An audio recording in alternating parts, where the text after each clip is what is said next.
I'm glad to have you here. Follow my story until the end and comment the city you're watching from. I had just signed the papers for the most beautiful house I had ever seen in my life. It took me 65 years to save every single dollar to buy that property with its spacious yard and 3 comfortable bedrooms. Linda Johnson, a widow, retired, but finally the owner of something truly my own. The keys felt heavy in my hand, like a promise fulfilled after decades of working at the textile factory, saving every penny I could. Tomorrow, I would move in. Tomorrow. My new life would begin in that house that smelled of fresh paint and had enormous windows that let in all the light in the world. I had personally chosen every detail, from the furniture to the beige curtains that perfectly matched the brown leather sofas I had bought on an installment plan, the dining table where I imagined hosting my family for Thanksgiving, the king-size bed where I dreamed of sleeping peacefully after so many years of worry. Everything was ready. Everything was perfect. Until the phone rang that afternoon. It was Emily, my only daughter. With that voice I knew all too well when she needed to ask for something. "Mom, I need to talk to you about something important regarding the new house. Come over for dinner tonight. There's something you need to know." Something in her tone made my stomach knot up. But she was my daughter. I had raised her alone after her father abandoned us when she was just 8 years old. I had given her everything I could. Maybe that's why I never learned to say no to her. I arrived at her house at 7:00 sharp as always. Emily greeted me with a smile that didn't reach her eyes. The table was set for 3, but it was just the 2 of us. "Are we expecting someone else?" I asked as I sat down. "No, Mom. I just wanted to let you know that tomorrow when you move in, you won't be alone in the house." I felt as if a bucket of cold water had been thrown over me. "What do you mean by that, Emily?" She poured the coffee without looking at me directly. Her hands were trembling slightly, but her voice sounded determined, almost cold. "Michael's parents are going through a tough time. Thomas and Sarah Wilson lost their apartment, and Jessica, Michael's sister, just got divorced and has nowhere to stay." My heart began to beat faster. "And what does that have to do with me?" "They're going to live with you in the new house. It's all arranged. Thomas is going to help you with the yard expenses, and Sarah can cook for you. Jessica is very neat. She'll help you with the cleaning." I was silent for a moment that felt like an eternity. My daughter's words floated in the air like invisible daggers piercing my chest. "Emily, I bought that house with my money, with my life savings." "Mom, don't be selfish. It's a 3-bedroom house. You have plenty of space." Selfish. The word escaped my mouth before I could stop it. I worked for 40 years to buy that house. It's my sanctuary, my place of peace.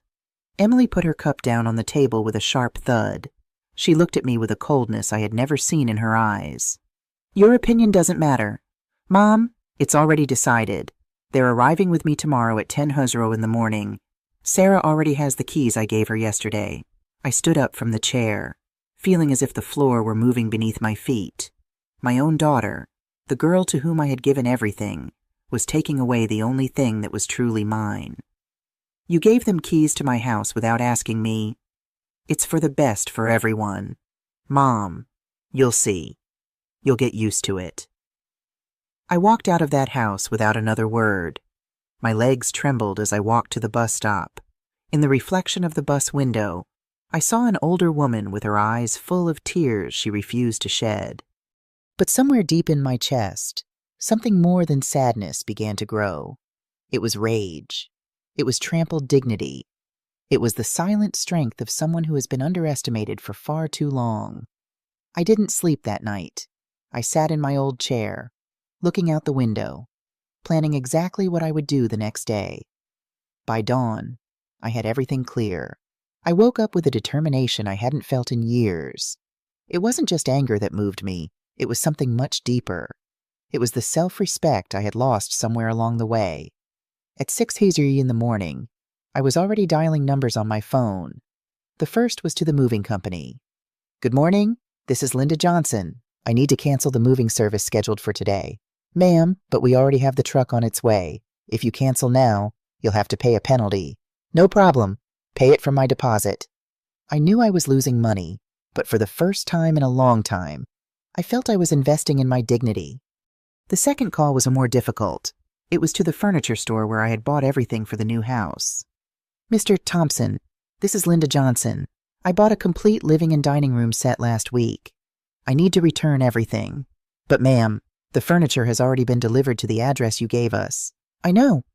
I'm on my way there with the keys. You can pick everything up this morning. I'll pay for the extra transportation. Are you sure you'll lose 30% of the value? I am completely sure.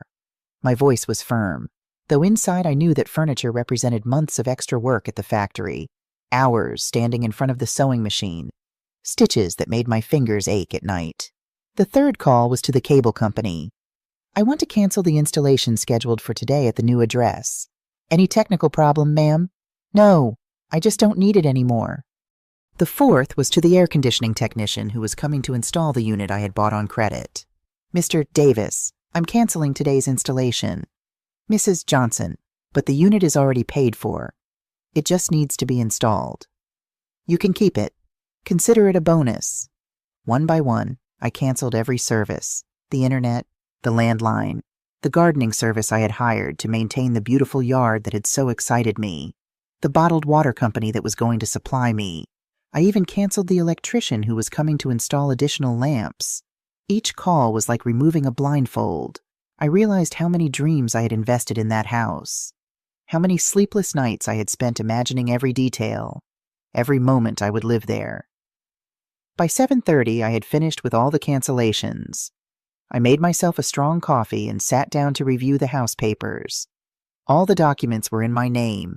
Every signature was mine. Every dollar invested came from my bank account. At 8:00 in the morning, I was ready. I put on my dark green dress, the one that made me feel elegant, and headed to my new house. My house that would no longer be my home. The bus ride took 40 minutes. Throughout the journey, other passengers got on and off, each with their morning routines, their jobs, their own lives that seemed more orderly than mine.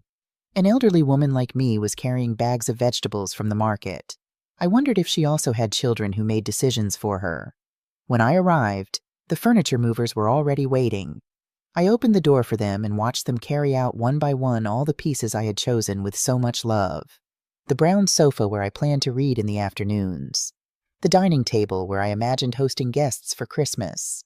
The king-size bed where I dreamed of sleeping peacefully after so many years of worry. Are you sure you want to take everything, ma'am? The foreman asked me, a burly man with a face that showed he understood none of what was happening. Completely sure. It's just, did you not like something we can exchange a piece for another? No. Everything was perfect. I just don't need it here anymore. It was strange to see the house emptying out, but with every piece of furniture that left, I felt lighter, as if I were shedding an illusion that was never really mine. The workers took the new refrigerator, the microwave, the washing machine, even the paintings I had bought to bring life to the walls. One of them asked if they should also take the beige curtains. Yes, take everything that isn't nailed to the wall. When they finished, the house was completely empty, just the white walls and the echo of my footsteps resonating in the vacant rooms. I walked through each room one last time. The master bedroom where I had dreamed of having my own space. The guest room where I thought a relative might come to visit. The third room I had imagined as my small library. All empty, all echo. I sat on the dining room floor and took a piece of paper and a pen from my purse. It was the same pen with which I had signed the purchase contract just a week ago. I wrote a letter, short, but with each word chosen carefully. Emily, Thomas, Sarah, and Jessica. This house was bought with the money from my 40 years of work. Money I earned by sewing from 5 in the morning until 8 at night, skipping meals to save every penny. Money I saved by denying myself small luxuries for decades to fulfill this dream. If you wanted a free house, you should have asked me before making the decision for me. The keys are on this letter. The house is yours now. Do with it what you will, but don't count on me to finance anyone else's dreams. With all the pain into my heart, but with a clear conscience. Linda, I left the keys on the letter in the exact center of what had been the living room. The metallic sound of the keys against the floor echoed through the empty house like a bell announcing the end of something. I walked out without looking back. I closed the front door and walked to the street where the taxi I had called was already waiting. "Where to, ma'am?" "To the city center, the Plaza Hotel." "Do you have any luggage?" "I only have what I need." During the ride, I didn't cry. I had no regrets. I just felt a strange peace, like when you finish cleaning a deep wound. It hurts, but you know it was necessary. At the hotel, I asked for a simple room. I just needed a place to think clearly about what I would do with the rest of my life. The receptionist, a young girl with a kind smile, looked at me with curiosity when I paid for a full week in cash. "Are you on vacation in the city, ma'am?" "No, dear. I'm starting a new life." Her eyes lit up with a mixture of curiosity and admiration. It probably wasn't common to see a woman my age talking about starting over. "How exciting. I hope you enjoy your stay." I went up to the room and sat by the window overlooking the main square. It was a modest but clean room with a single bed, a small desk, and a view that calmed me. People were rushing around the square, each with their own problems, their own dreams. I wondered how many of them had been betrayed by those they loved most. I opened the window to let in the fresh morning air. There was a bench under a large tree where an old man was feeding pigeons. He looked so serene, so at peace with himself. I hadn't felt that way in years. At 9:45, my phone rang. It was a number I didn't recognize. "Mrs. Linda Johnson." "Yes, this is she." "This is William Anderson. I'm your new neighbor." "Well, your next-door neighbor." My heart sped up a bit. "What could the neighbor want?" "Good morning, Mr. Anderson. How can I help you?" "Ma'am, please excuse the intrusion, but something strange is happening at your house. A moving truck arrived about an hour ago, but instead of bringing things in, they're taking everything out." I smiled involuntarily. It was strange to feel that someone was concerned about me, even if it was a stranger. "Don't worry, Mr. Anderson. It's all under control." "Are you sure? Because I also saw the furniture company taking away sofas and a large table. And now there's an appliance truck." His voice sounded genuinely worried. He was an older man. You could tell by his slow, courteous tone. "It's very kind of you to be concerned. Yes, I authorized all of that." "Ah, well, it's just that yesterday I saw you looking so excited when you were checking out the garden. I thought something bad had happened." "He saw me in the garden yesterday?" "Yes, ma'am. I was watering my plants when you arrived with a notebook, writing things down. You looked so happy planning where to put the flowers." A lump formed in my throat. It was true. Yesterday afternoon, I had gone to measure the garden to imagine where I would plant the rose bushes I wanted. It had been one of the happiest moments of the last few weeks. "Yes, I had many plans for that garden." "Had you don't any more?" There was an awkward silence. I didn't know how to explain to a stranger what had happened. The situation changed. "Mr. Anderson." "Well, Mrs. Johnson, I don't meddle in other people's business, but if you need anything, I live alone in the house next door. I'm a widower, too. I know what it's like to be alone at this stage of life." His words went straight to my heart. It had been a long time since someone had spoken to me with such warmth without wanting anything in return. "That's very kind of you, Mr. Anderson, really." "By the way, ma'am, a car just pulled up with 4 people. A very upset young woman and 3 older people with suitcases. At 10:30, my phone rang again. This time, it was Emily. "Mom, what did you do? The house is completely empty." Her voice was hysterical, furious. But there was something else. There was real panic in her tone. "Hello, Emily, how did the move go?" "Don't play games with me. Where is all the furniture? Where is the television? Thomas and Sarah are standing in an empty house with their suitcases." "Oh, I returned it all. I wasn't going to need it." "You're crazy. How could you do such a thing? Do you have any idea what it all cost?" "Of course. I know. I paid for it." "Mom, you have to fix this right now. Thomas already spent money on gas for the moving truck. Sarah brought food to cook today." "Emily, I don't have to fix anything. You all made a decision for me. Now you can also decide how to solve this. This is ridiculous. You're being selfish." A bitter old woman. The words hurt more than I expected. It was my daughter talking to me like that. The little girl I had raised with so much love was now screaming at me as if I were her enemy. "Where are you? Come here immediately." I looked out the hotel window. The old man was still feeding the pigeons in the square. He looked calm, unhurried, with no one screaming at him on the phone. "I'm not coming, Emily. I've done my part. I bought the house. The rest is your problem." "Mom, this can't be happening. Sarah is crying. She says she feels humiliated." "Emily, at any point, did you ask yourself how I felt?" "What do you mean? Did you ask yourself if I wanted to share my house? If I had worked for 40 years to have permanent house guests? If my dream was to become a free boarding house?" "Mom, don't exaggerate. It was only going to be temporary." "How long a month, a year until they found jobs, and what if they didn't? Was I supposed to kick them out myself?" There was a silence on the other end of the line. "This isn't over, Mom." "You're right. It's not over because now I'm going to decide what to do with my life. And for the first time in many years, I'm going to decide alone." "Wait, don't hang up." But I had already hung up. I turned off the phone and put it in the nightstand drawer. From the window, I saw a tour bus full of tourists arrive. They got off with cameras and maps, excited to discover the city. They laughed, took pictures, pointed at historic buildings. I wondered when was the last time I had felt that excitement for something new.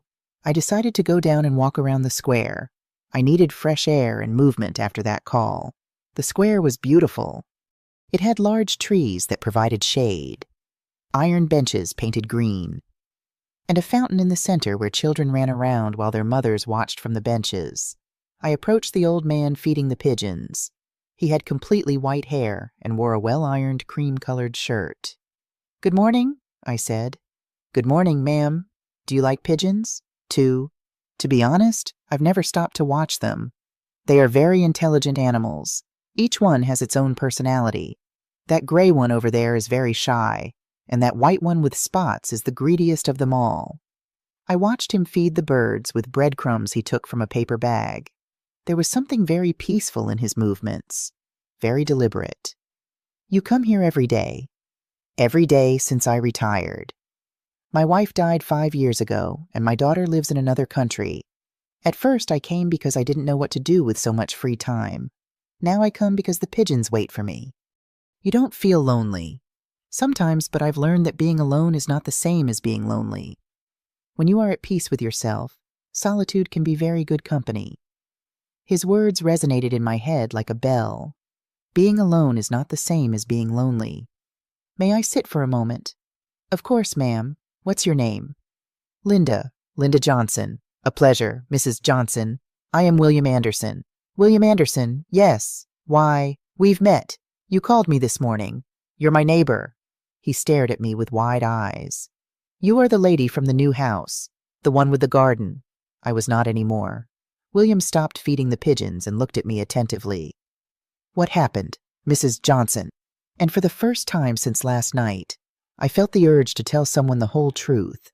I told William everything from the moment I signed the papers for the house to Emily's furious call that morning. He listened without interrupting, nodding from time to time, his eyes reflecting an understanding I hadn't found in anyone for a long time. "Mrs. Johnson," he said when I finished my story, "you did the right thing." "Do you really think so?" "Of course, that I have 3 children, and since I was widowed, all 3 have had brilliant ideas about what I should do with my house, with my money, with my time. The oldest wants me to move into a nursing home so he can sell my house. The middle one wants me to lend him money for his business, and the youngest wants me to move in with her to take care of her children for free. And what do? I tell them no. At first, they got angry. They stopped visiting for months. But then they realized their old man wasn't a fool they could manipulate. William was right, but it hurt so much to come to that realization. It's just that Emily is my only daughter. I raised her alone after her father left. And for that very reason, Mrs. Johnson, you gave her everything. Now she believes she has a right to everything of yours." A pigeon came close to my feet and looked at me expectantly. William gave me some crumbs. "Here, this one is named Hope. She's the bravest of them all." Feeding Hope calmed me. There was something comforting in that small act of generosity without expectations. William, can I ask you something? Of course. How did you learn to be alone without being lonely? He thought for a moment, looking towards the fountain where a young mother was chasing her little son. I think I started to understand it when I stopped expecting others to fill my life and started to fill it myself. At first, it was hard. I was used to my day revolving around my wife, also named Hope. When she died, I didn't know what to do with myself. And what did you do? I started small. I got up one day and decided to learn how to cook something other than fried eggs. Then I decided to fix the broken things in the house myself instead of calling my children. After that, I started going for walks with no particular destination. And when did you know you were okay? The day I realized I could spend a whole day without looking at the phone, waiting for someone to call. The day I woke up excited about something I was going to do for myself. His words hit me deeply. It had been years since I had woken up excited about something that was just for me. William, do you think I'm too old to start over, Mrs. Johnson? My grandmother started learning piano at 70. She said she had been too busy raising children and grandchildren to do something for pure fun. She died at 85 playing a waltz. I smiled for the first time in days. Really? And you're 65, you have at least 20 years to learn piano, painting, dancing, French cooking, whatever you can think of.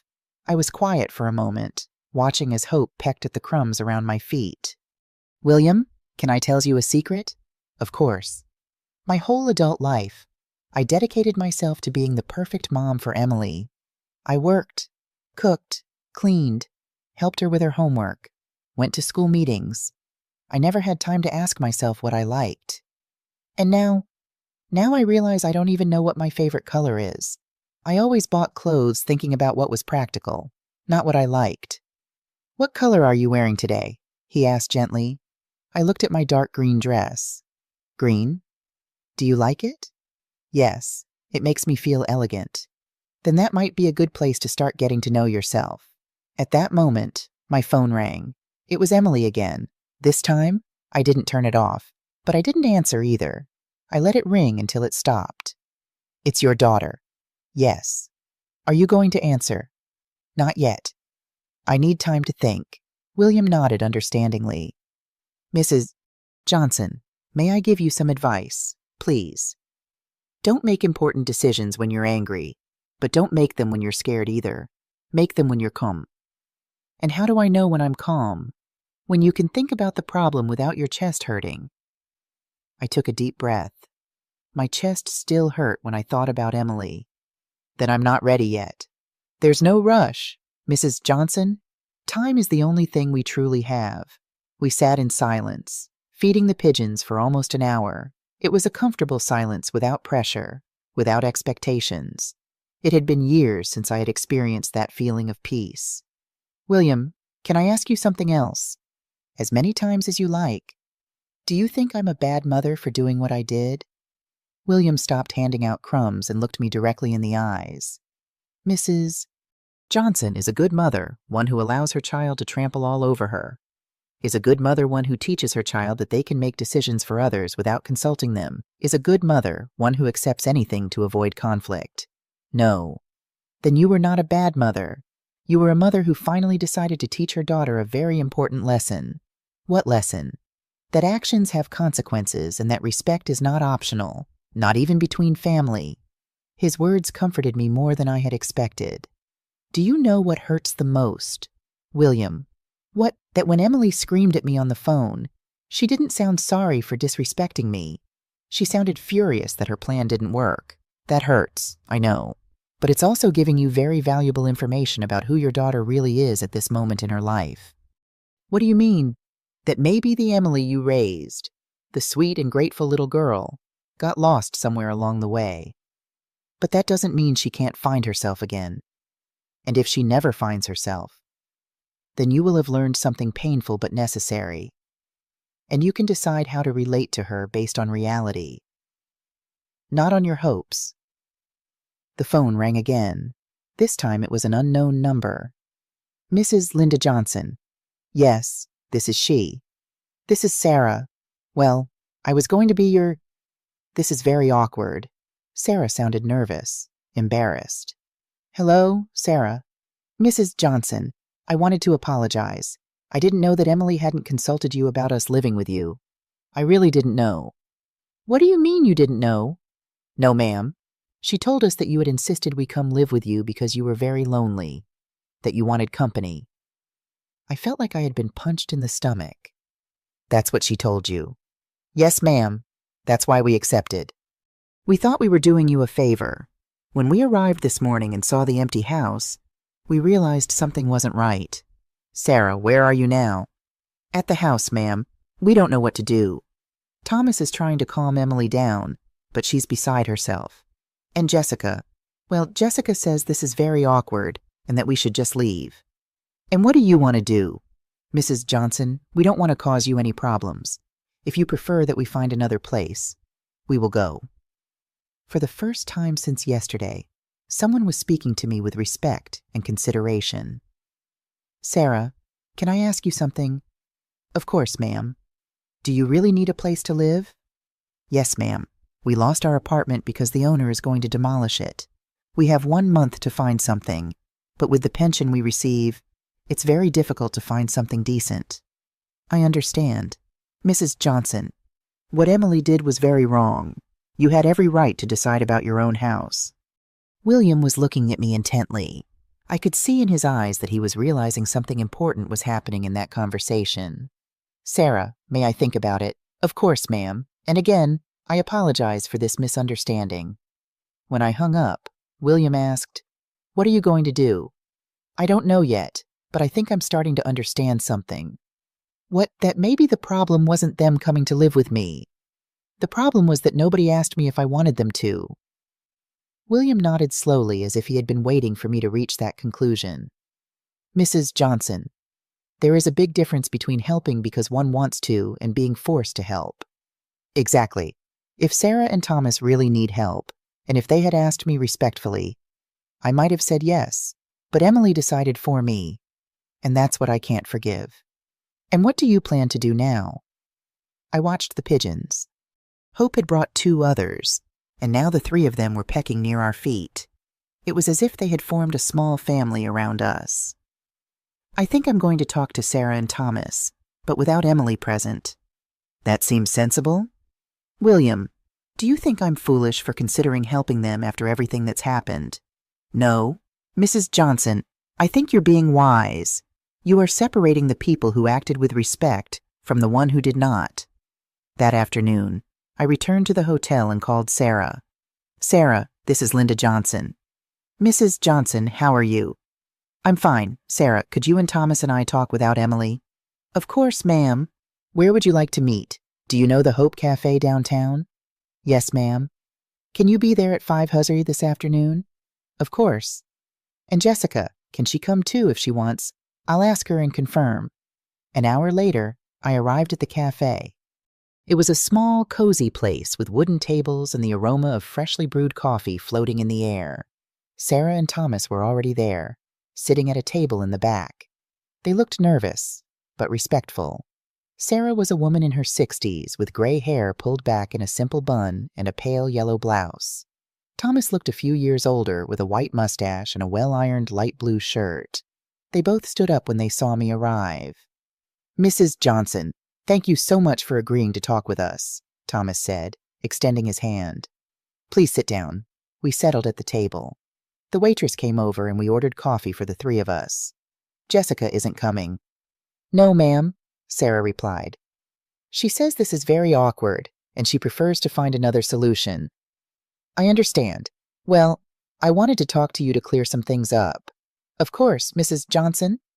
First, I want you to know that I'm not angry with you. I'm angry with my daughter for the way she handled this whole situation. Sarah and Thomas exchanged a look of relief. Second, I want to understand exactly what Emily told you and what your real situation is. Thomas took the lead. Mrs. Johnson, we lived in an apartment in the San Miguel neighborhood for 15 years.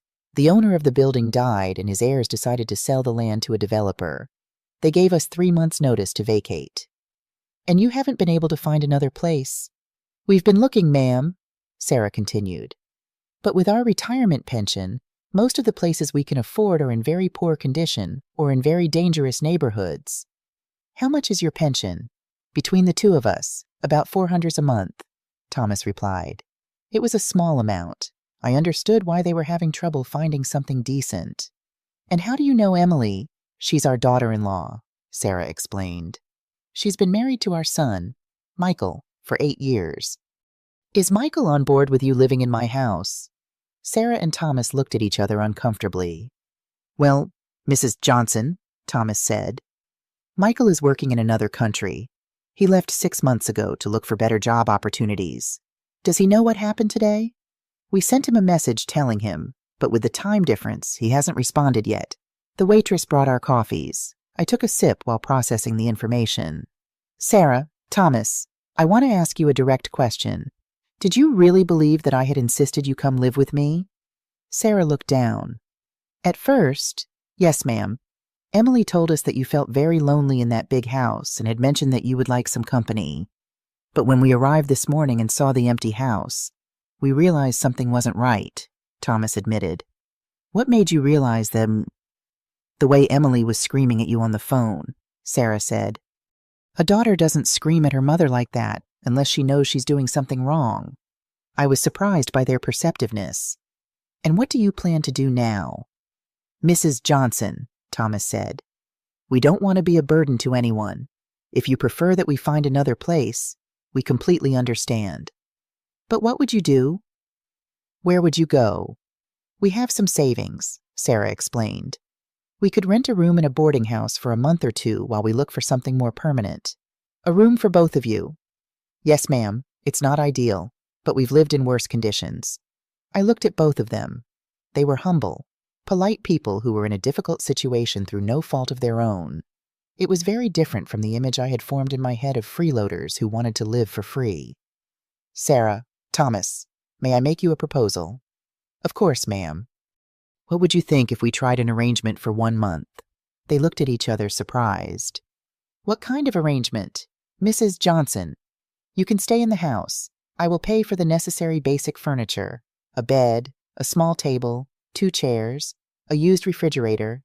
Nothing fancy, but functional. Ma'am, we can't accept that without paying you something, Thomas protested. Let me finish. You would help me, Thomas. Could you maintain the garden and do minor repairs, Sarah? If you like to cook. Could you prepare food for me a few times a week? And where would you live? Sarah asked. I'll stay in my hotel room for now. I need time to think about what I want to do with my life. But Mrs. Johnson, Thomas said, it's your house. You should live there. Thomas, after what happened, that house no longer feels like my home. Maybe later, but not now. Sarah had tears in her eyes. Mrs. Johnson, why would you do this for us after everything that's happened? Because you are treating me with respect. Because you are asking me instead of deciding for me. And because I believe everyone deserves a second chance. And what about Emily? Thomas asked. Emily will have to learn that actions have consequences. If she wants to be part of this arrangement, she will have to apologize to me first. And she will have to prove that she can respect me. Do you think she will? I don't know. But that's her decision. Sarah reached out and touched my hand across the table. Mrs. Johnson, you are an angel. No, Sarah, I'm just a woman who is learning to set boundaries. When could we start? Tomorrow, if you like. I'll take care of buying the basics and having them delivered. And how much would we pay for rent? $100 a month to cover basic utilities. And you'll be in charge of the food. Sarah and Thomas looked at each other, excited. Mrs. Johnson, Thomas said. That's less than what we were paying in the old apartment. I know, but I'm not doing this for money. I'm doing it because I believe it's the right thing to do. What do you need us to do? Keep the house clean and well-maintained. Respect me as the owner and understand that this is a temporary arrangement while we all decide what we want to do long-term. Perfect, ma'am, they said at the same time. There's one more condition. What is it? If Emily shows up at the house without having spoken to me first, you are not to let her in. This is my house and I decide who can be there. Understood, Thomas said firmly. And Jessica. Jessica decided to find another place. She says she doesn't want to be in the middle of family problems. Sarah explained. Better for everyone. We talked for another hour. They told me about their lives, their previous jobs, their worries. They were good people who had simply had bad luck. It was refreshing to talk to people who treated me like a person with a right to an opinion about my own life. When we said goodbye, I felt something I hadn't felt in a long time, that I had made a decision for myself based on what I considered right without letting others decide for me. That night, as I was having dinner alone in my hotel room, my phone rang. It was Emily. This time, I answered. Hello, Emily? Mom, Sarah told me they're going to live in the house anyway. That's right. But that's exactly what I had planned from the beginning. No, Emily. What you had planned was to force me to accept house guests without consulting me. What I decided was to help Sarah and Thomas because they asked me with respect. It's the same thing. It's not the same thing. And if you can't see the difference, then we have a much bigger problem than I thought. Mom, I don't understand why you're being so dramatic, Emily continued. In the end, everyone wins. Sarah and Thomas have the place to live. You have company. And I can rest easy knowing you're not alone. Her words confirmed that she truly didn't understand what she had done wrong. Emily, do you hear what you're saying? What do you mean? You're talking as if I were an object to be managed, as if my house were yours to dispose of, as if my feelings don't matter. Oh, Mom, don't exaggerate. I'm not exaggerating. Let me give you an example. How would you feel if I showed up at your house tomorrow and told you 3 people are going to live with you without asking you? That's different. Why is it different? Because you're my mom. And because I'm your mom, I don't have the right to decide about my own life. There was a silence on the other end of the line. Mom, I just wanted to help. Emily, if you really wanted to help, you would have asked me first. You would have said, Mom, Sarah and Thomas need a place to live. Would you be okay with them staying with you for a while? And then I would have been able to decide. And you would have said yes. Possibly, but we'll never know because you didn't give me the chance to choose. Emily sighed. Okay, Mom, maybe I should have asked you first. Not maybe, Emily. You definitely should have asked me. I already said maybe I should have done it differently. What more do you want? Her tone was still defensive, as if she were doing me a favor by partially admitting her mistake. I want you to understand that what you did was wrong. Not maybe wrong. Wrong. Oh my God. Mom, what do you want for me to get on my knees and beg for your forgiveness? I want you to respect that I am an adult capable of making my own decisions. I want you to understand that you cannot dispose of my life without consulting me. And yes, I want a sincere apology. Not a half-hearted one. This is ridiculous. For you, maybe for me, it's very important. You know what, Mom, do whatever you want. You've always been very stubborn anyway. And she hung up. I stared at the phone for several minutes. It was incredible how Emily had managed to turn me into the problematic one in the situation. According to her, I was dramatic, exaggerated, and stubborn. At no point had she truly taken responsibility for her actions. I couldn't sleep that night. I tossed and turned in bed, thinking about all the times Emily had made decisions for me over the years. Small things that at the time I had let slide because it was easier, or because she just wanted to help. The time she decided I needed to change doctors because mine was too old. The time she gave away my antique sewing machine because I wasn't using it anymore without asking me. The time she canceled my newspaper subscription because the news only depressed me. I realized that the issue with the house wasn't an isolated event. It was the culminating pattern of years of disrespect disguised as care. The next day, I got up early and went to buy used furniture. I found a store that sold things in good condition at reasonable prices. I chose a simple queen bed, a small dining table with 2 chairs, a refrigerator that worked well, and a modest but comfortable sofa. Is this all going to the same address? The salesman asked. Yes, and I need it delivered this afternoon. Are you furnishing a whole house? Something like that. Then I went to the supermarket and bought basic provisions: rice, beans, oil, salt, some canned goods, coffee, sugar, enough for Sarah and Thomas to cook for the first few days. At 3:00 in the afternoon, I arrived at the house. Sarah and Thomas were waiting for me on the front lawn, sitting on the porch with their 2 suitcases beside them. "Mrs. Johnson, we didn't know if you were coming," Sarah said, getting up quickly. "I told you I would, and here I am." "What should we do with the keys?" Thomas asked. "Emily took the ones she had, and we don't know if you want us to keep them. I have my set of keys. I'll give you copies later." The delivery trucks arrived an hour later. It was satisfying to see the empty house fill with life again, but this time under my own terms. Sarah and Thomas worked with me to arrange everything. Thomas turned out to be very handy at assembling furniture, and Sarah had a good eye for organizing spaces functionally. "Mrs. Johnson," Sarah said as we were setting up the kitchen, "we don't know how to thank you." "Don't thank me. This works out for all of us. When are you going to move in?" "I don't know yet. I need time to think." The truth was, I liked the independence of the hotel. For the first time in a long time, I had a space that was completely my own, where no one could enter without my permission, where I could make decisions without consulting anyone. "Mrs. Johnson," Thomas said, "my son Michael called last night from the United States." "Oh, yes. And what did he say?" "He's very embarrassed about what Emily did. He says he never asked her to find us a house, and that he didn't know she had done all this without consulting you." "Is Michael coming back soon?" "No, ma'am. He got a good job there and plans to stay for at least 2 more years. But he says that when he comes back, he will take responsibility for us." "And what do you want to do?" Sarah and Thomas looked at each other.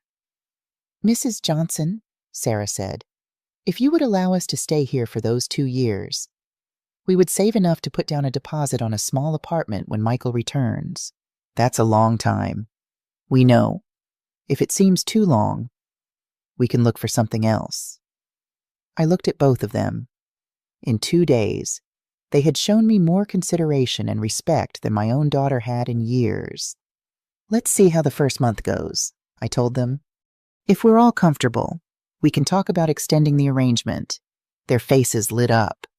Really, that afternoon, while Sarah was cooking and Thomas was working in the garden, I sat on the front porch reading a book I had bought at the hotel. It was a novel about a woman who travels through Europe alone after being widowed. It had been years since I had read for pleasure. William appeared in his garden and greeted me from across the fence. "Mrs. Johnson, how are things going?" "Very well. William, have you met Sarah and Thomas?" "Yes, they're very nice. Thomas offered to help me with pruning my trees. They're good people." William came over to the fence that separated our yards. "And how do you feel about your decision?" "I feel good. I feel like I've taken back control of my life." "And your daughter? Emily still doesn't understand what she did wrong. But that's her problem, not mine." William nodded. "Mrs. Johnson, may I say something?" "Of course." "Since I've known you, which has only been 2 days, I've seen you change. Yesterday, you looked like a defeated woman. Today, you look like a woman who knows what she wants." His words touched my heart. "Thank you, William. Are you going to stay for dinner with Sarah and Thomas?" "No, I'm going back to the hotel. I still need my space." "That seems very wise." That night, as I was having dinner at the hotel restaurant, the young receptionist who had checked me in on the first day approached me. "Mrs. Johnson, how is your new life?" "It's going very well, thank you." "Can I ask you something personal?" "Of course." "How did you know it was time to change?" The question surprised me. "Why do you ask?" "It's just that I'm 25 years old and I feel like everyone makes decisions for me. My boyfriend, my parents, my boss. Sometimes I feel like I don't have a voice in my own life." I recognized myself in her words. "Do you know what made me change?" "What?" "Realizing that if I didn't defend my right to decide about my life, no one else would." "But weren't you scared?" "Terrified. But I was more scared of continuing to live as if my opinion didn't matter." The girl smiled. "You are very brave." "I'm not brave. I'm just tired of being invisible in my own life." I slept better that night than I had in a long time, for the first time in years. I felt in control of my destiny, but I knew the hardest part was yet to come. The next morning, the phone woke me up. It was a number I didn't recognize. Mrs. Linda Johnson. Yes. Who is this? This is Michael Smith, Emily's husband. I'm calling from the United States. My heart sped up. Michael had always been respectful to me, but we hadn't spoken in months. Hello, Michael. How are you? Mrs. Johnson. First, I want to offer you a huge apology for what happened. My parents told me everything, and I am so embarrassed. Michael, you don't have to apologize for something you didn't do. Yes, I do, because Emily is my wife, and she acted in the name of my family without my permission. Have you spoken to her? Last night we had a very long conversation. Very long and very difficult. And Mrs. Johnson, I didn't know that Emily had lied to my parents. I never asked her to find them a house, much less to force you to take them in. What did she say when you confronted her? Michael sighed deeply. At first, she tried to justify herself, saying she just wanted to help everyone. But when I asked her why she hadn't consulted you first, she got defensive. And then I asked her why she had lied to my parents, telling them you wanted company. That's when she got furious and told me I didn't understand because I wasn't here. Michael, can I ask you something? Of course.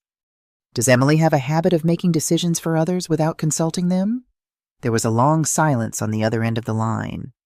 Mrs. Johnson, I'm ashamed to admit it, but yes. It's part of the reason I decided to come work here. What do you mean? Well, Emily's always had a tendency to want to control everything. At first, I thought it was because she cared so much about the family. But then I realized she doesn't like others making decisions, not even about their own lives. His words hurt, but they didn't surprise me. And how is she with your parents? She has always been very bossy. She tells them which doctors they should see, what medicines they should take, what television shows are good for them. At first, my parents allowed it because they thought it was love. And now my parents told me they're tired of her making decisions for them. That's why when you proposed the arrangement by consulting them and respecting their opinion, they were so relieved. Michael, do you think Emily can change? I don't know. Mrs. Johnson, last night, I told her she had to apologize to you sincerely. I explained that what she had done was very wrong. And what did she say? That you were exaggerating, and that in the end everything had turned out fine because my parents had a place to live. So she still doesn't get it. No, Mrs. Johnson, she doesn't get it. I was processing the information. It was painful to hear that the problem with Emily was deeper than I had thought. Michael, what are you planning to do? Mrs. Johnson, I'm coming back in 1.5 years. When I return, my parents are going to come live with me. But in the meantime, if you are willing to continue helping them, I will send you money every month to cover the expenses. That's not necessary. Michael, the arrangement I have with them is working well. I insist. Mrs. Johnson, it's the least I can do after all this trouble. And what does Emily think of that? Emily is going to have to learn to live with the consequences of her decisions. After hanging up with Michael, I sat thinking for a long time. It was clear that Emily had a serious problem with control and respect for others. But it was also clear that I had been part of the problem by allowing this behavior for years. I decided to go for a walk in the square to clear my head. William was on his usual bench feeding the pigeons.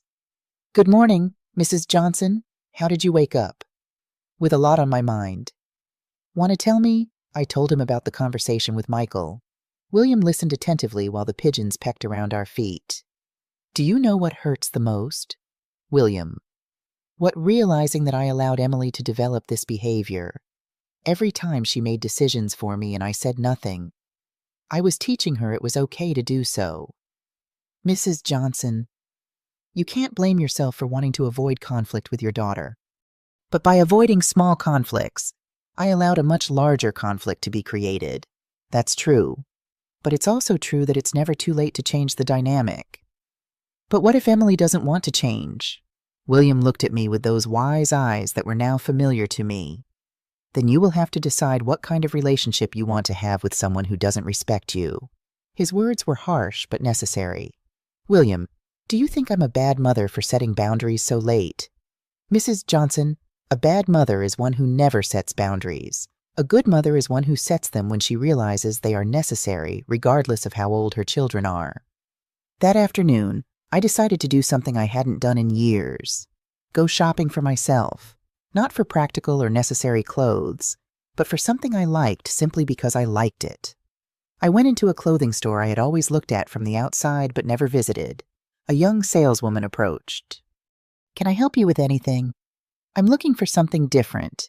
Something to make me feel good about myself. What colors do you like?" I thought for a moment. It had been so long since I had only bought clothes in black, gray, or brown because it was practical. "I like green and gold." "Perfect. I have a few things I think you'll love." I tried on several dresses and blouses. It was strange to see myself in the mirror in vibrant colors after so many years of muted tones. "That emerald green dress looks beautiful on you," the saleswoman told me. "Do you have a special event?" "No, I just want to feel good." That's the best reason to buy new clothes. I bought the emerald green dress, a golden blouse, and a necklace of orange beads I would never have considered before. It was the first time in years I had spent money on something completely unnecessary. But that made me happy. When I returned to the hotel, the receptionist looked at me with admiration. "Mrs. Johnson, you look beautiful in that color." "Thank you, dear. Can I ask you something?" "Of course. How do you find the courage?" "What do you mean?" "Yesterday, my boyfriend told me I couldn't go out with my friends because he had other plans for us, and I just accepted." "What would you have wanted to do?" "Tell him that he can make his plans, but I already had mine." "And why didn't you tell him that?" Because I'm afraid he'll get angry." "And does it seem normal to you to be afraid of your own partner?" The girl thought for a moment. "No, I guess not." "Dear, no one who truly loves you should make you afraid to express your opinion. Do you think I should talk to him?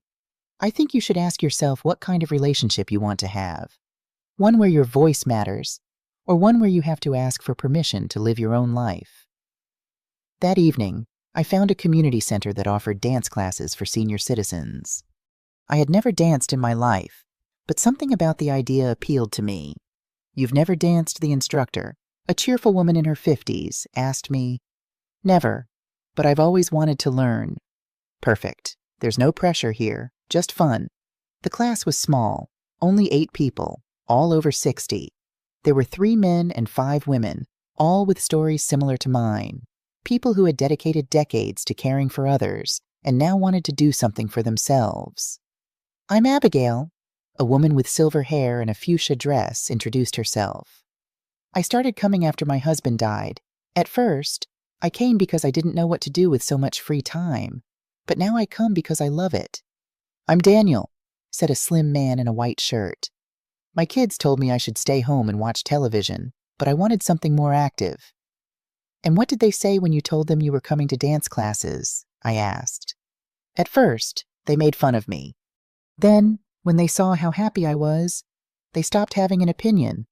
The class was fun, albeit clumsy. My feet didn't coordinate well with the music, but I laughed more than I had in months." "How did it feel?" the instructor asked me at the end. "Like I woke up a part of me that was asleep." That's exactly the idea. When I left the community center, I felt different, lighter, younger, more alive. I decided to walk through the downtown area instead of taking the bus. There were shops I had never noticed, cafes with live music, a small bookstore with a travel section. I went into the bookstore and lost myself among the shelves. There were books about countries I had never considered visiting, guides for women traveling alone, stories of people who had changed their lives after 60.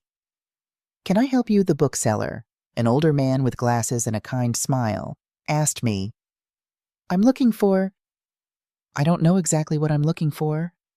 Those are the best customers. "What kind of things do you like?" "Stories of people who started over when they thought it was too late." "I have exactly what you need." He took me to a special section and showed me several books. One immediately caught my eye. "It's Never Too Late to Be Who You Want to Be." "This one is very popular with our customers over 65, he told me. I bought the book and sat in a nearby cafe to read it. The first chapter talked about how many people spend decades living the life others expect of them until one day they realize they have never asked themselves what they really want. It was as if the book had been written for me. My phone rang. It was Sarah. "Mrs. Johnson, I'm sorry to bother you." "You're not bothering me." "Sarah, what's wrong?" Emily came by again. Yes. This time she came with a man who says he's a family counselor. My blood ran cold. A family counselor? What for? He says he wants to discuss the situation, because Emily is very concerned about your well-being and your emotional state. I felt a mixture of anger and incredulity. Where are they now? They left when Thomas told them they couldn't come in without your permission. Thomas remembered what you said. Thomas did well? "Mrs. Johnson, Emily said she would come back tomorrow with or without permission. She says she's worried about you and that you're not thinking clearly." I took a deep breath. "Sarah, don't worry. I'll handle this. If Emily comes back, call me immediately." "Yes, ma'am." I hung up and stared at my book. The peaceful moment had been shattered. Emily was not giving up. She was trying to paint me as emotionally unstable to gain control of the situation again. I felt a wave of cold anger. I realized that Emily's behavior was not going to change with words alone. She needed to face more serious consequences to understand that she could not continue treating me this way. I dialed William's number. "William, it's Linda. I need your advice." I told him about Emily's visit with the family counselor. "That's a serious manipulation attempt," William said. "She's trying to make you look like you're not in your right mind." "I know, and I'm afraid she won't stop there." "What do you think she might do next?" "I don't know, but I'm not going to wait to find out. I need to be proactive." "What are you thinking?" "I think it's time for a direct confrontation, but I need witnesses. People who can testify to my mental clarity if Emily tries to claim I'm unstable." "Count on me, Mrs. Johnson. I will be there." "Thank you." "William, I also need a plan." "What kind of plan?" "I need to make it very clear to Emily that her behavior has consequences, not just words, but actions." "I understand. When do you want to do this?" "Tomorrow. Before she comes back with her family counselor or whatever other scheme she's concocting. I'll be ready." I hung up and felt a strange calm wash over me. This wasn't just about a house anymore. It was about my right to be treated with respect. It was about teaching Emily a lesson she should have learned years ago. I picked up my book again and turned to a chapter titled "Setting Boundaries That Stick." I had a lot to learn, and not much time to do it. I woke up early the next morning with a clear mind and a determined heart. Today was the day I would face Emily. But this time I would be prepared. I wasn't going to react emotionally. I was going to be strategic. I called Sarah first thing. "Good morning, Sarah. How are things at the house?" "Good morning, Mrs. Johnson. Everything's fine. Thomas is working in the garden already." "Has Emily called or stopped by?" "No, ma'am, not yet, but she did text to say she would come around noon with Dr. Hoffman, the family counselor." "Perfect. That gives us time to prepare. Sarah, I'm coming over at 11 Haziero. I would like you and Thomas to be present when Emily arrives." "Of course. Mrs. Johnson, we'll be here." Next, I called William. "Good morning, William. Are you still available to come to the house today?" "Absolutely. Mrs. Johnson, what time do you need me?" "Around 11:30 would be perfect. Emily is coming at noon with a supposed family counselor." "I'll be there. And Linda?" It was the first time he had called me by my first name. "Yes, William. Stay strong. Remember why you're doing this." "I will. Thank you." I hung up and opened my new book to the chapter I had been reading last night, Setting Boundaries That Stick. I read a passage that resonated deeply with me.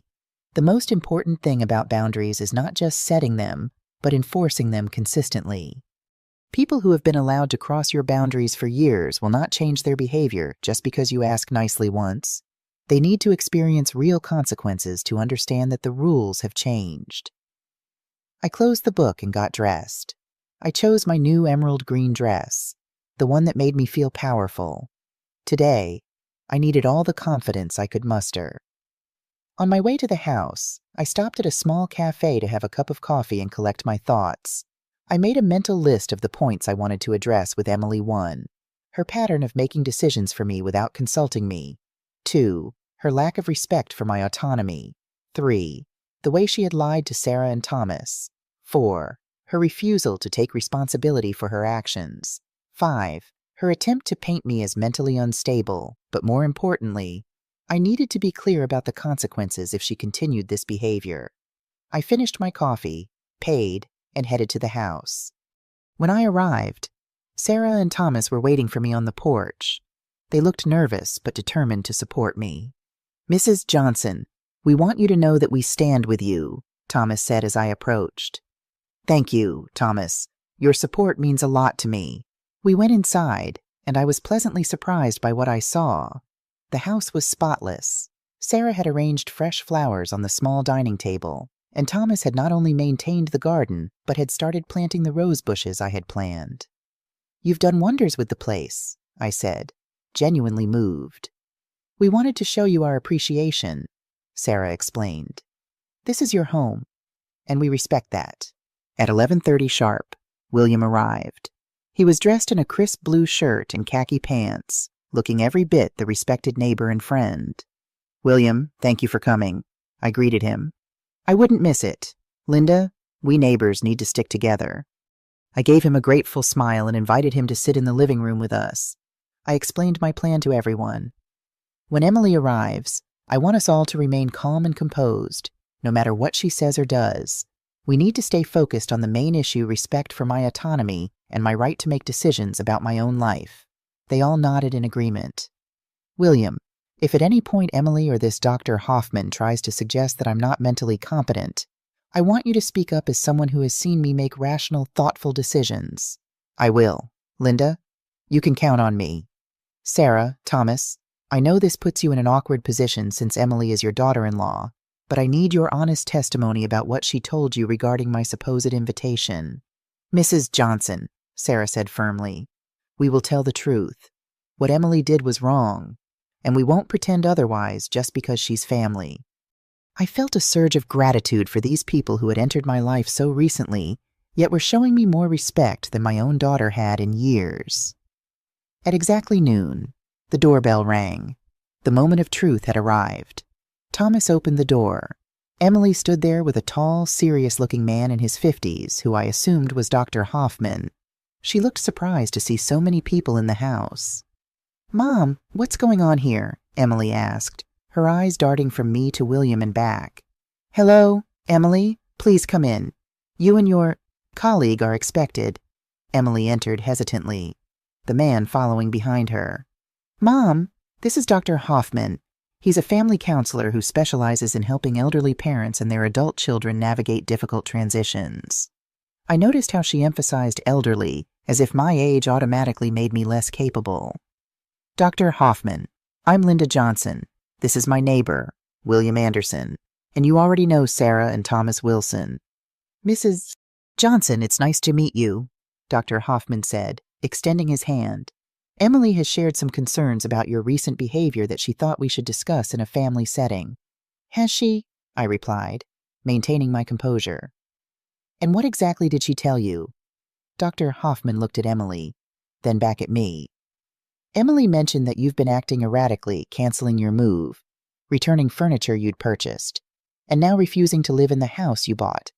She's concerned that these might be signs of emotional distress, or possibly even early cognitive issues."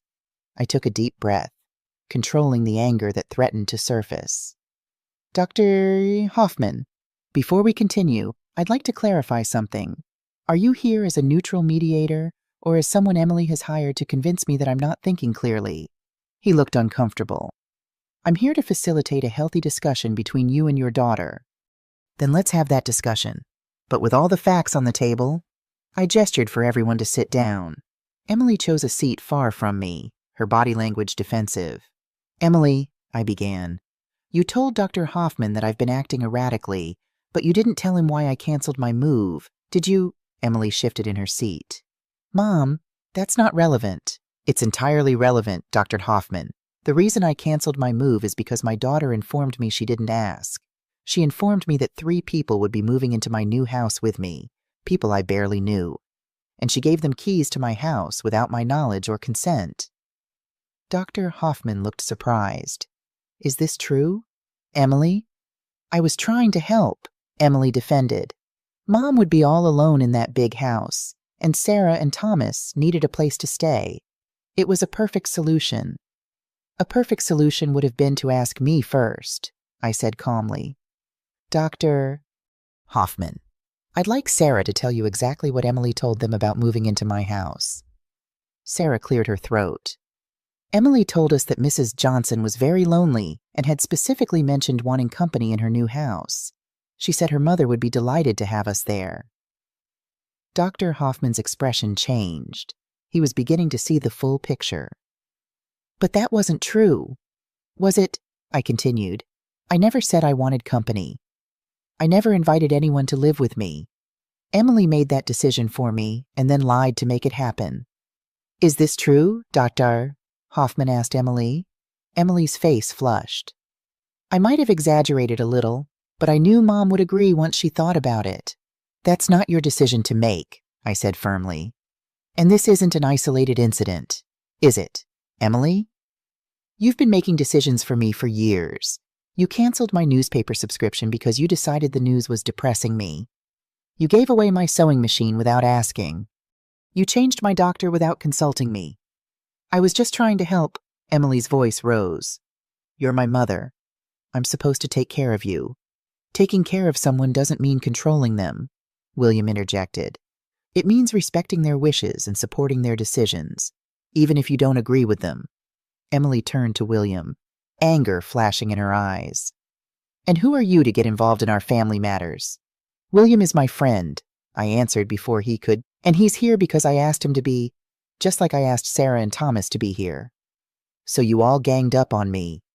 Emily looked betrayed. No, Emily. We're here to have an honest conversation about respect and boundaries, something you seem to have difficulty with. Dr. Hoffman had been observing quietly. Now he spoke. Emily, from what I'm hearing, your mother's actions weren't erratic at all. They were a response to having her boundaries severely violated. Emily looked stunned. She had clearly expected the counselor to take her side. But she overreacted. She emptied the entire house. She could have just told me she was upset. Would you have listened? I asked quietly. When have you ever truly listened to me when I expressed my feelings or preferences? Emily had no answer. Dr. Hoffman, I continued, I want to be very clear. I am not suffering from any cognitive issues. I am not emotionally unstable. I am a 65-year-old woman who is finally learning to stand up for herself after decades of putting everyone else first. That's very evident, Mrs. Johnson, Dr. Hoffman replied. And frankly, I wish more of my clients had your clarity and courage. Emily looked from Dr. Hoffman to me, realizing her plan had backfired completely.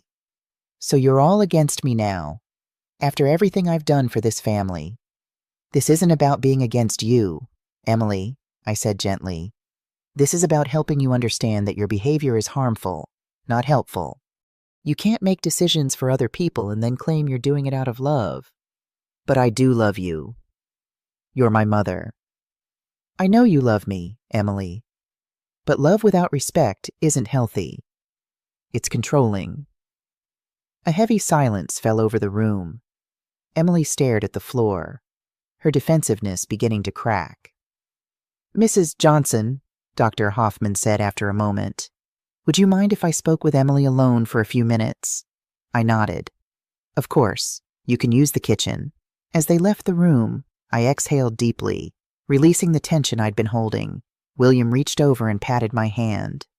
You did wonderfully, Linda. Firm, but compassionate. Do you think she heard me? Really heard me? I don't know, but you planted the seed. Sometimes that's all we can do. We sat in silence for a while, waiting. I could hear murmured voices from the kitchen but couldn't make out what they were saying. Finally, after about 20 minutes, Emily and Dr. Hoffman returned. Emily's eyes were red, but her expression had softened. Mom, she began, her voice unsteady. Dr. Hoffman helped me see some things about myself that aren't easy to face. I waited, giving her space to continue. I've always thought I was helping you. But I never stopped to think about whether you wanted that help or how it made you feel. I've been treating you like you couldn't make your own decisions. And that was wrong of me." She paused, struggling with her emotions. "When Dad left us, I was so scared. I was only 8, and I watched you work so hard, sacrifice so much. I guess part of me has always been afraid of losing control, of having things fall apart again. But that's no excuse for how I've treated you." It was the first time Emily had spoken about her father's abandonment in years. I felt a pang in my heart, realizing how deeply that trauma had shaped her. "I understand fear, Emily. I've lived with it too. Fear of not being enough. Fear of failing you. But we can't let fear control our relationships." "I know that now," she whispered. "And I'm truly sorry. Mom, for everything." For the first time since this whole ordeal began, I believed her. This wasn't the defensive, half-hearted apology from before. This was genuine remorse. "Thank you, Emily. That means a lot to me." "So what happens now?" she asked, looking around at the sparsely furnished house. "That depends," I replied. "Are you willing to respect my decisions going forward, even if you don't agree with them?" "Yes," she nodded. "I want to try." "Then we rebuild, step by step." Dr. Hoffman smiled. "I think this is a great start. Would both of you be open to a few more sessions together? There's a lot of history to work through." I looked at Emily, who nodded. "Yes," I agreed. "I think that would be helpful." As Dr. Hoffman prepared to leave, he shook my hand warmly. "Mrs. Johnson, thank you for your honesty today. It takes courage to stand up for yourself, especially with family. Thank you for listening with an open mind. Not everyone would have." After he left, Emily lingered, looking uncertain. "Mom, can I ask you something?" "Of course. Are you really going to let Sarah and Thomas live here instead of you?" "For now, yes. They need a place to stay, and I'm enjoying my independence at the hotel. It gives me time to figure out what I really want." "And what is that? What do you want?" I smiled. "I'm still discovering that, for the first time in decades. I'm asking myself that question instead of asking what everyone else needs from me." Emily nodded slowly, understanding dawning in her eyes. "I'd like to know that person, the real you, not just my mom." "I'd like that too." A week later, I was sitting in my hotel room reading when my phone rang. It was Michael. "Mrs. Johnson, how are you?" "I'm well, Michael. How are things in the U.S.?" "Good. Actually, I have some news. I've been offered a promotion that would bring me back to the States sooner than expected. I could be home in 3 months." "That's wonderful news. Have you told Emily?" "Yes. We spoke yesterday. She told me about what happened with Dr. Hoffman. She seems different." "Different how?" "More reflective. She actually admitted she was wrong without making excuses. That's not like the Emily I've known these past few years." I smiled to myself. Perhaps the seed had indeed taken root. "We've had 2 sessions with Dr. Hoffman since then. It's been enlightening for both of us." "I'm glad to hear that. And my parents, how are they doing at the house?" "They're doing wonderfully. Thomas has transformed the garden, and Sarah's cooking is better than any restaurant. They're good people. Michael." "They are. I can't thank you enough for helping them, especially after how Emily treated you. It was the right thing to do. They needed help, and I was able to provide it. The difference is that it was my choice. I understand that now, and I think Emily is starting to understand it too." We chatted a bit more about his job and when exactly he might return. As we were about to hang up, he said something that caught me by surprise. "Mrs. Johnson, Emily mentioned you've started taking dance classes. Is that true?" I laughed. "Yes, it is. I'm terrible at it, but I enjoy it immensely." "That's great. You know, my mother always wanted to learn to dance, but my father never had any interest. Maybe she could join me sometime. The class is very welcoming. I think she'd like that. I'll suggest it to her." After we hung up, I found myself smiling. It felt good to know that Emily was talking about my new activities rather than criticizing them. It was a small but significant change. Over the next month, My life fell into a pleasant rhythm. Mornings were spent reading or walking in the square with William and the pigeons. Afternoons often found me at the community center for dance classes or other activities I was trying for the first time: watercolor painting, Tai Chi, even a computer class where I learned to use email and social media. I visited the house every few days to check on Sarah and Thomas and to enjoy Sarah's cooking. Sometimes William would join us for dinner, and we would sit on the porch afterward, talking until the stars came out. Emily and I continued our sessions with Dr. Hoffman. Some were difficult, dredging up old hurts and misunderstandings. Others were healing, helping us see each other more clearly. Slowly, we were building a new relationship based on mutual respect rather than obligation. One evening, as William and I were walking back from the house after dinner, he asked me a question that took me by surprise. "Linda, have you thought about what you'll do when Michael returns and Sarah and Thomas move out?" "I've been thinking about it, yes. Part of me wants to move into the house finally. It is mine, after all. But another part." "Another part what?" he prompted gently. "Another part wonders if there might be different dreams I should pursue now." "Like what?" I hesitated, then decided to share the thought I'd been nurturing privately. "I've been thinking about traveling. Nothing extravagant, but I've never seen the Grand Canyon or New York City or the ocean. There are so many places I've only read about." William's face lit up. "That sounds wonderful. Travel is one of life's great joys." "It's probably silly at my age." "Nonsense. My sister Martha started traveling at 70 and didn't stop until she was 85. She always said her only regret was not starting sooner." We walked in comfortable silence for a while, the evening air cool against our skin. "Linda, would you consider having dinner with me tomorrow night, not at the house, but at a restaurant in town? The Italian place on Main Street is quite good."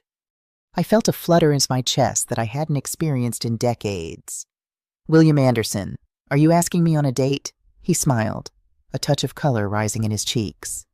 "I believe I am." "Then yes, I would love to have dinner with you." As we reached the hotel, he took my hand and squeezed it gently before saying good night. I watched him walk away, feeling a warmth that had nothing to do with the weather. Inside my room, I caught sight of myself in the mirror. The woman looking back at me wasn't the defeated, invisible person I had been just a month ago. This woman stood taller, her eyes brighter, her smile more genuine. She was someone who was discovering, perhaps for the first time, what it meant to truly live for herself. 3 months passed quickly. My relationship with William deepened from friendship to something more tender and meaningful. We enjoyed simple pleasures together: concerts in the park, museum visits, long conversations over coffee.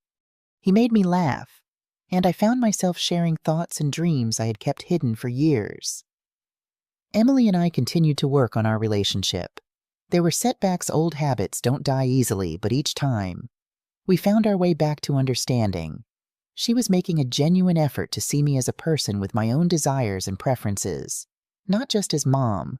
The day Michael was due to return, Emily invited me to dinner at their house. It would be the first time all of us would be together since the confrontation. I dressed carefully in a blue dress I had bought recently, another addition to my colorful new wardrobe. William offered to drive me.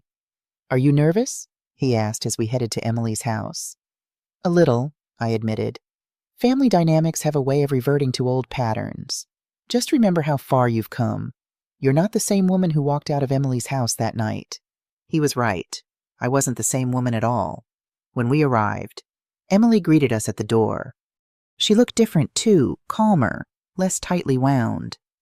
"Mom, you look beautiful," she said, embracing me warmly. "And William, thank you for coming." Inside, Michael was waiting with Sarah and Thomas. There were hugs and happy tears as they reunited after so long apart. "Mrs. Johnson," Michael said, turning to me, "I can't thank you enough for everything you've done for my parents. They've been a blessing to me as well. Michael, they took good care of my house and my garden." "Speaking of which," Emily interjected, "we have something to discuss over dinner." We gathered around the table, which was set beautifully with flowers and candles. The atmosphere was warm and festive, so different from the tense dinner where this all began. After we had eaten and were enjoying dessert, Emily cleared her throat.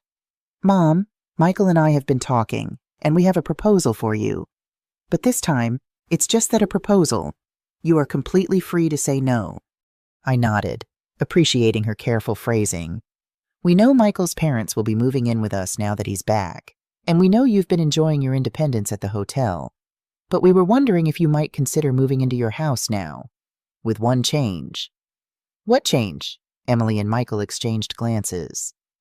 "We thought perhaps William might want to join you there, as a roommate, or whatever term you both prefer." I was speechless. William looked equally surprised. "You've both seemed so happy these past months," Emily continued. "And the house has 3 bedrooms, so there would be plenty of space for privacy. But you'd also have company." I looked at William, who was watching me with a mixture of hope and uncertainty. "This is entirely your decision, Linda," he said softly. "No pressure at all." I thought about the house I had bought with such hope, the dream that had been temporarily shattered, and how it had led me down an unexpected path to self-discovery and new relationships. "Actually," I said slowly, "I've been thinking about selling the house." Now it was Emily's turn to look shocked. "Selling it, but you worked so hard for that house."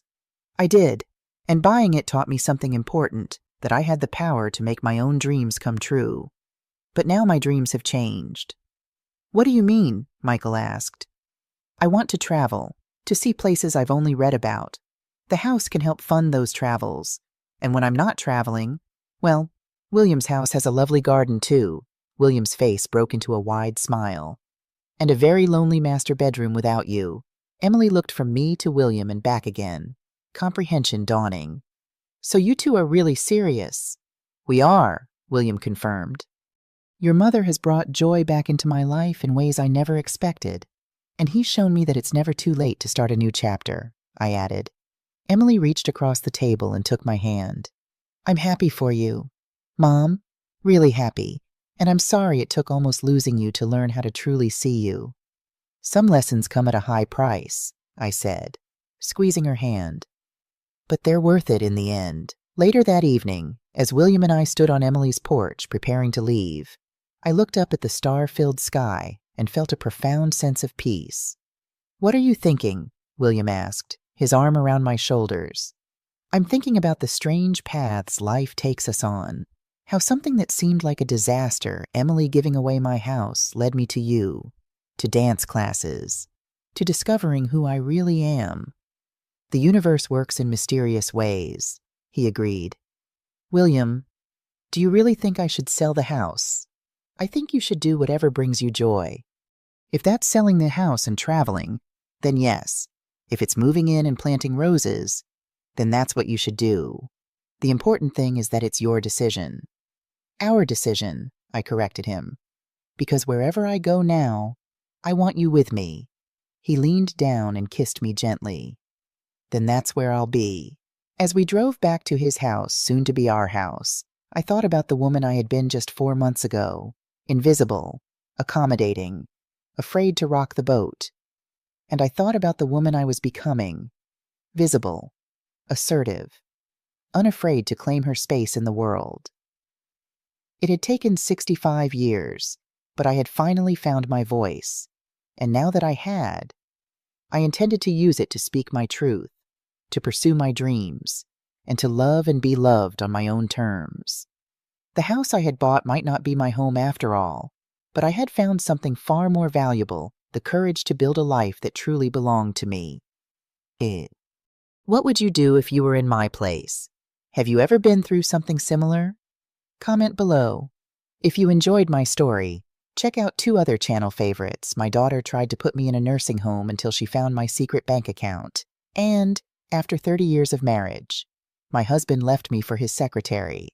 But karma had other plans.